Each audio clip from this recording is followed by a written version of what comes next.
All right, guys, what's going on? Welcome back to the channel and welcome back to another video. Captain Cody Davis here with you guys again for another one. And as you can tell, we are here in the shop. We are not out on the water, which by the end of this video, you might wonder why the hell am I not out on the water? And I had an off day, so just taking care of some last minute projects here around the house, getting them done. But maybe, just maybe, I'll squeeze out there for a little bit this afternoon if things go as planned. But we're going to go over quite a few different things in this video. This video is not just for you guys. It's kind of like a reflection video for me as well.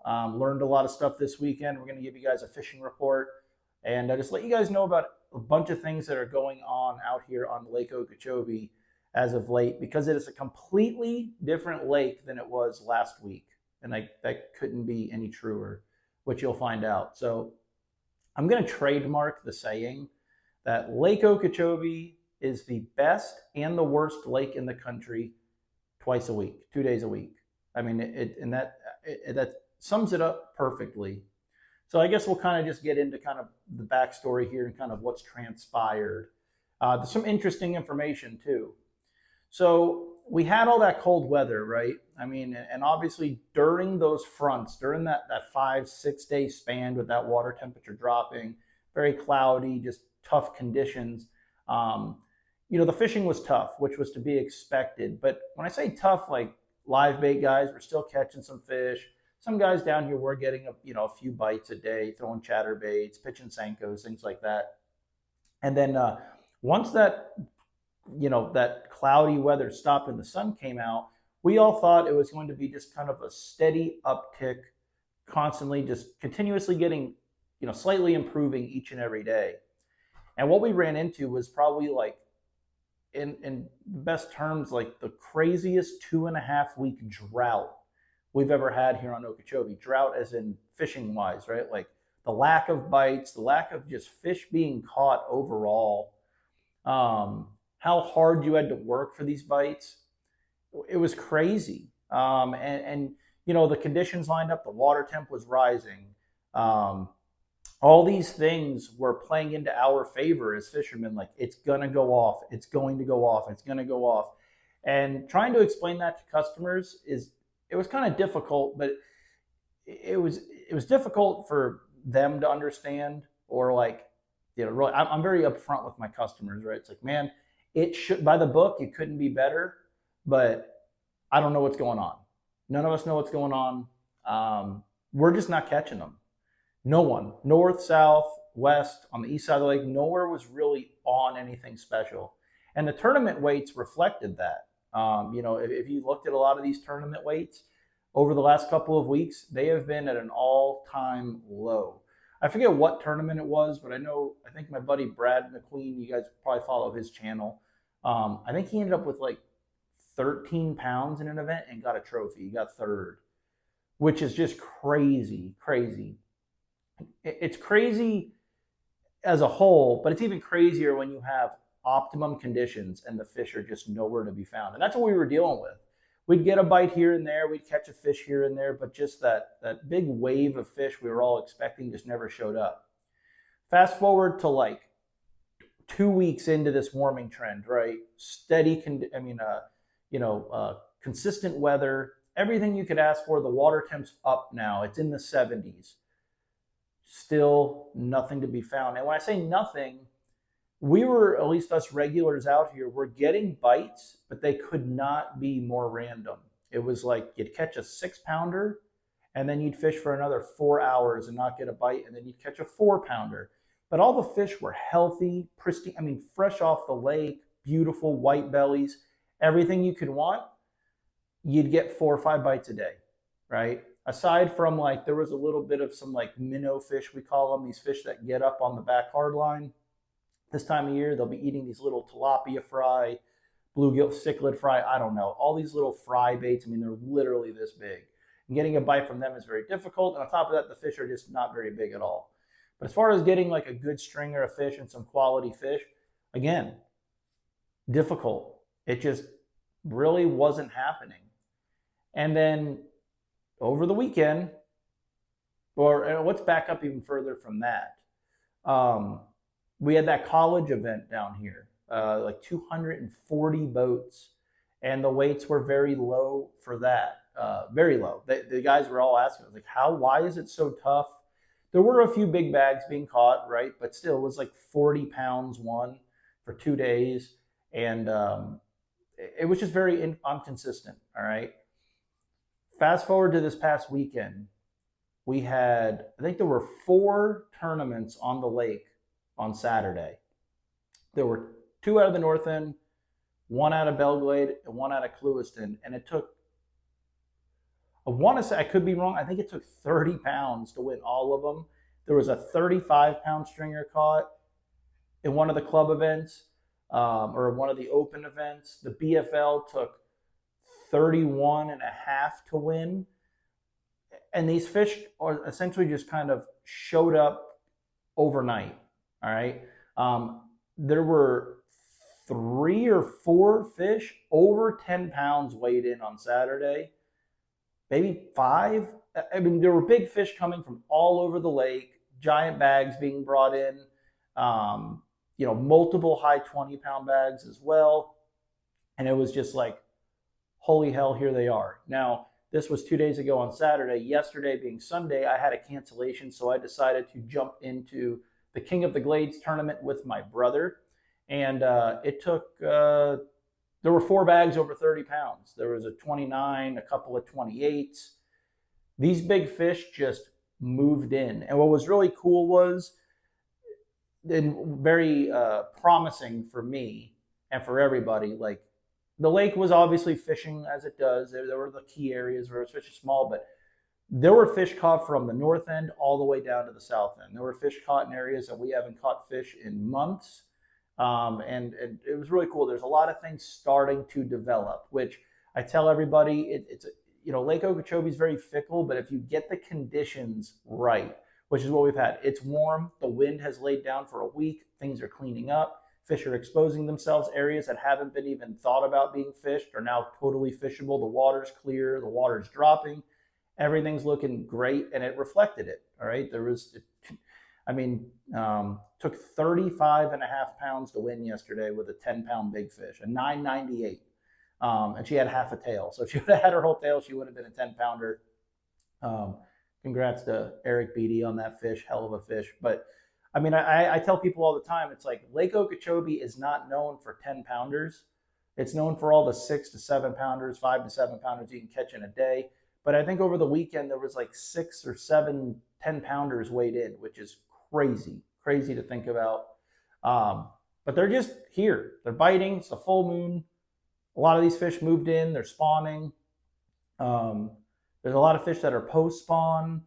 You can catch them from the outside all the way to the back. Really, the whole lake is fishing good as a whole. There are a few little key areas, but me and my brother spent 4.5, 5 hours, which we'll get to, in an area where we got bit the entire time we were there, and there was literally 2 boats in sight of us. We had plenty of room, could do whatever we wanted, which was very refreshing. We weren't fishing in a crowd.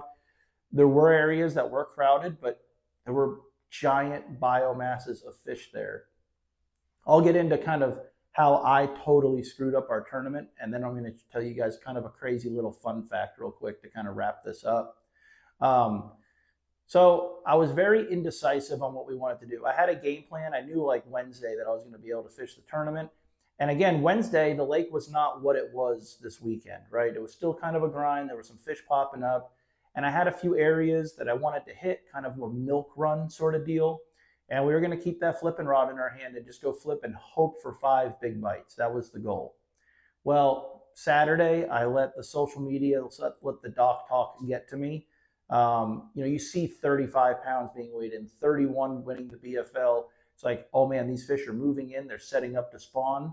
So I kind of altered my game plan, I guess you could say. And, it really let it get in my head. I shouldn't say I really let it get in my head, but it kind of changed up how I needed to approach the lake in the back of my mind. On top of that, there was another area that I had been guiding in for the last 2 days, and it was developing, right? But with that being said, I knew that it was going to be a parking lot. I knew it was going to get filled with boats, But part of me was saying, go there first, try to get lucky, get in a good rotation, maybe catch a good fish or two, and then if I need to, I can leave and go do my other stuff. I was very indecisive, is what it was. And I chose not to go and run to this crowded area. And I chose to run to an area that I knew we would only maybe get 3 or 4 bites, but there was the possibility of us catching 2 big ones there on some spawning stuff. Make the decision. We go there. Like I said, there was no one there except for one of my buddies was kind of outside of us. And me and my brother fished and milked this spawning area for a good hour, pulled down, fishing it as slow as we possibly could, and legitimately never had a bite. Ended up talking to the one other boat that was outside of us. He had a limit with a 7-pounder, which was like, okay, maybe these fish are pulling out. We tried to make some adjustments, but at the end of the day, we just really weren't feeling it there. So then it was, okay, we got this one other stretch, this one other area. Let's go hit that, and then we're probably going to end up in the parking lot. And what you never want to do in a tournament is you never want to be fishing and thinking you need to be somewhere else, which is what I allowed myself to do, which is not good. And you might not need to be in the place you think you need to be, but you won't know that until you're there. And if you're not there, it's going to juggle with your mind. So we lay down in this boat, in this area,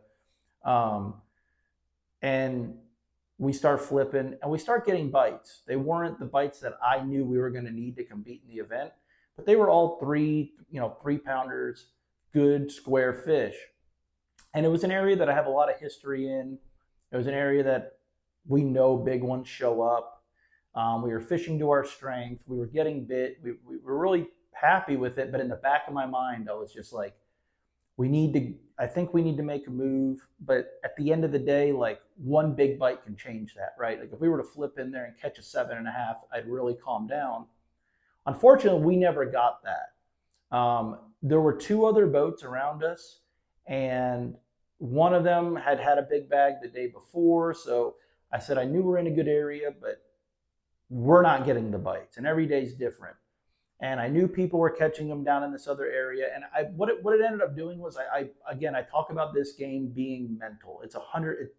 I used to say it was 80% mental. Now I'm up to like 95% mental, because what I did, and listen, I may have ran to this community hole and blanked. That very well could have happened. But in the back of my mind, it was what if? And I really feel like I didn't put all of my concentration on just the task at hand and catching fish where we were. We were getting bit. We were catching fish, but I think my confidence level just wasn't 100% engaged in that area. And I don't know. I feel now that I've had a day to think about it, I totally messed myself up. So what's crazy is we ended up with like 17 pounds. We never weighed in. But when we released our fish, we probably had right at 17 pounds. We had a good limit. If we would have caught 2 big ones, well, it really wouldn't have done anything, I don't think, because the bags are so crazy. But I mean, we had a respectable day on the water. What's crazy is the whole time I was thinking of going to a different area, the one boat that was closest to us ended up weighing just under 32 pounds or something, like 31 and a half. So what does that tell you? Like, the whole time I'm thinking we got to go get somewhere where I know there's bigger fish. There were literally big fish underneath our boat. Now, we never got the bites. We never lost a big one. Our big fish was probably right at 5 pounds. I knew we needed to be around those 6 and 7 pounders. We never got the bites, but we were around them. And now that I've had time to sleep on it and stuff, it's like we could have went to this area where I was questioning and wanting to go, and we would have been around them, but that doesn't mean we were going to get bit. A couple of my buddies down, were down there more towards the south end of the lake. They were on the south end of the lake. They were in a kind of a community hole. It was crazy. Some people caught them really good. Some people didn't. Same thing with the guys up north in some areas. Just because you're around them doesn't mean you're going to get bit. But I just felt like we needed to be around them when in turn we were around them the whole time. I probably should have maybe I don't regret anything we did. We fished good, like we were flipping, so I was happy. Um, and we didn't lose anything. We never lost a big one. We just never got a big bite. But what's funny is, like, again, hindsight's 2020. There was technically there were three boats. One was really far away. Another boat was just to the outside of where we were, and it was my buddies Jason Goon and Tim Celesti. They were in kind of a sneaky boat, so I didn't know it was them. They were outside of us, and me and my brother would poke out just a hair and wouldn't get bit, so we'd come back in. And it was one of those things where it's like, they should be out there, but we're just not getting bit. But then at the end of the day, we're like, that boat has really been hanging out there. Didn't know it was them, run into them at weigh-in. They ended up with 26 and a half pounds with two big ones, which even shows further that there were big ones all around us. And it just makes me think, man, if I would have just had that other area completely eliminated out of my head, I may have made little nuances. My flips might have been a little more accurate. I might have been more patient. I might have let the bait lay in the water a little bit longer. Because at least with our experience, there were a few little key details for us getting bites where we were. We fished one area the size of my house and milked it for all it was worth. We got a lot of bites, but there were certain little things that we needed to do that at least gave us confidence, and we noticed we got a few more bites doing. Maybe I would have figured that out a little sooner if my head was 100% focused where we were. And, I'm not saying we would have won, right? But I think we probably would have had a few more fish. We might have I may have taken a bigger deep breath and maybe ventured out a little bit, because where they were and they had 26 pounds, I've had a lot of history as well. It was just I was mentally spun out is what it was. And it wasn't that it was this giant tournament. I mean, it has nothing to do with that. But I just like to catch them, and I let my brain just totally go crazy. But it was funny how, so Tim comes up to me and he's like, man, I saw where you were. We didn't want to come in on you. I said, I thought that was you guys in that boat. I wasn't sure. And he said, yeah. He said, I went in there yesterday and I only set the hook twice. I shook off some fish. I set the hook twice. I had a 9.2 and like a 7.8 or something. And I left, and then we go there, and you're there. We didn't want to come in on you, which, again, I mean, I've been fishing against those guys for a long time. They're hammers, they're sticks, and they just have great etiquette. Even though if they would have came in and I saw it was them, I would not have cared. But what is that? And then I said, oh man, that's crazy. We never had a big bite. I said, you guys could have came in. I saw you guys sitting out there. I didn't want. They said, oh, well, we had 26 and a half pounds. So I was around where big fish were. I mean, he had a 9 and a 7 the day before. There were big bites to be had right where we were, but there was also big bites. Again, it wasn't that key area. There were fish just all around this area, and I was around giant fish. I just don't think I really slowed down and was mentally in the game, maybe, and I think I may have messed me and my brother up there. But either way, it was a fun day. It was very refreshing, very encouraging to see the big bags. Like, I love seeing that. 35 and a half pounds. Eric Beatty caught them with Ricky DeBoliak, and crazy. There was a Ron Roker and Terry Menster. They had 31 pounds back-to-back days. Almost the exact same weight, which is crazy. That's as consistent as it gets. Just awesome to see the lake showing out what it really is. Now, what's really crazy, all right, and there are some professionals in the game. There are some Bassmaster Classic champions that don't agree with a lot of us locals down here on how our fish move, how they behave. I'm not going to name names, but we always talk about the fish coming in, right? Like, our fish live out. We all say, like, where are they waiting? Where do they live? Where do they want to be? Or where are they when they're not, quote, in? Well, if you could figure that out, you'd win. Especially if you could figure out how to catch those fish, you'd win every tournament. But the one area that a lot of these bags were caught, a lot of these really big fish were caught, my buddy Chris Sherling had 30 pounds again, and he was in that area. Went out practice the day before, had 31. I know another buddy of mine, Duran Locke, had 32. practice, like just can't get away from them. I mean, that's how this was. Okay. Um, there was an FWC shock boat out here on Monday, and they went through this area because, again, this particular area had been good in years past for the last several years, and legitimately there has not been a bass caught in it since March of last year. Got muddy, gone. They're just gone. Okay. Um, no groups of fish. FWC comes down. They do the little shock boat treatment. They were out for 6 hours with the shock boat, just doing laps in this area. I don't know how many acres it is. And Jerry McMillan stopped him in the parking lot, and he said, how did it go? And they were kind of hesitant to say, because we all know the battle that us fishermen are having with FWC. But they said, we shocked for 6 hours, and we shocked 31 bass with a 5-pounder, which Jared, referred back to me, or, texting me about it. And we're like, that's scary, right? That the conditions are right. These fish should be around, but that just shows you that's better than forward facing. That shows you these bass are not here. They're just not, they weren't around. I mean, the shock boat's going to show it, and they said no big ones. And a lot of the ones we shocked were like juveniles, which that was kind of alarming, and we're like, well, then where did they go? The fish didn't die. You'd see the fish dying. We haven't had a fish kill. That was on Monday. Tuesday,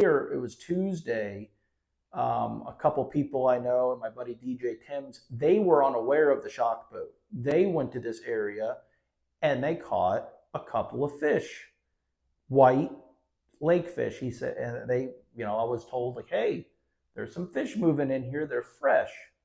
I went in there Wednesday with a guide trip. We caught a handful of fish, had a handful of bites. Okay, they're here. Fast forward 3 days, and it's just all out war in this area. I know people that were catching 50 to 60 fish in those 2-3 days, in that 2 or 3 day span each day, getting tons of bites, catching giants, catching real big ones. I think there were 2 10-pounders caught out of that area. One almost 11. Okay.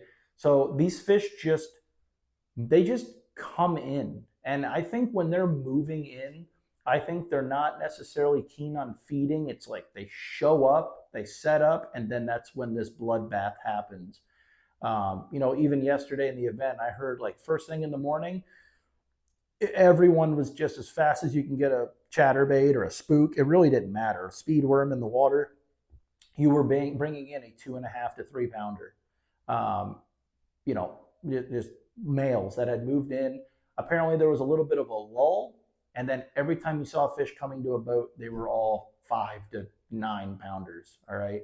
But it's really crazy, because that showed us, like, those fish were not there.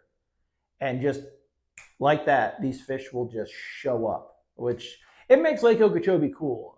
It's pretty crazy. I tell customers about how this happens, and I think sometimes they stare at me like you're just making excuses. But I always say, you don't want to fish where they're at this time of year. You want to fish where they're gonna be, and be one step ahead of them. And that's what a lot of people did, and that's what worked out. But pretty cool. So I mean, for now, the lake's fishing phenomenal. It's still hard. You got to work for it. I tell people, like, this lake, everyone sees these giant bags of fish, these 9 to 10 pounders, and thinks we're just going to go out there and throw a wacky rig out there and catch them. It's still very technical, and you really got to be dialed into what's going on and pay attention to the tiny things. That's the best I can say it. But very, very promising. Looks awesome. It was awesome to see the lake show out. We've got the Toyota series here this week, so I'm booked up for the week. Going to try and stay out of a lot of these guys' way. We'll see how everyone's saying, oh, it's going to take 30 pounds a day to win. We'll see. You put 200 boats on the lake, things are going to change, but you are going to see some giant fish caught, and you're going to see some big tournament weights for sure. So pay attention to that. Will Scott Martin's open record be broken for 3 days? I mean, this is a totally different organization, but it could. I mean, like I said, Ron Roker and Terry Metzger, they had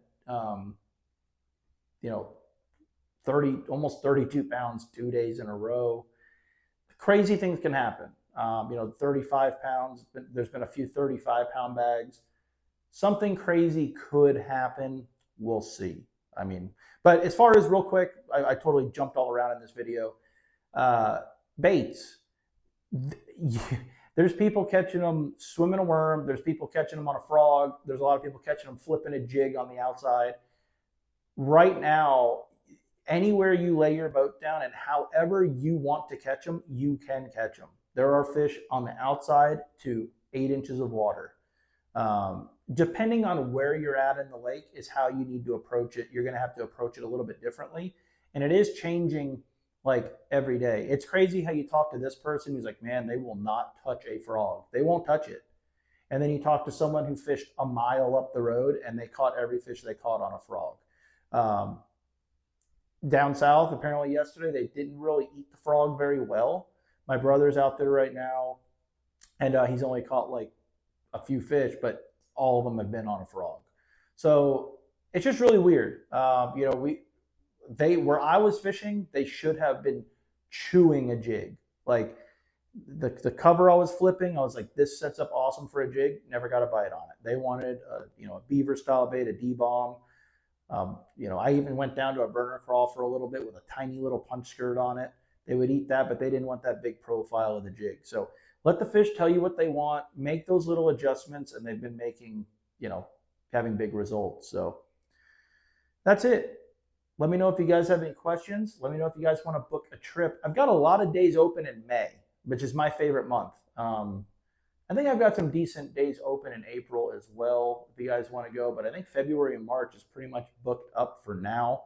But if I got cancellations, follow me on Instagram. Follow me on my Facebook page, Tight Splice Charters. When I have cancellations, I post, that I have the day open. So if you guys want to hop on last minute, you can do so. So appreciate you guys watching.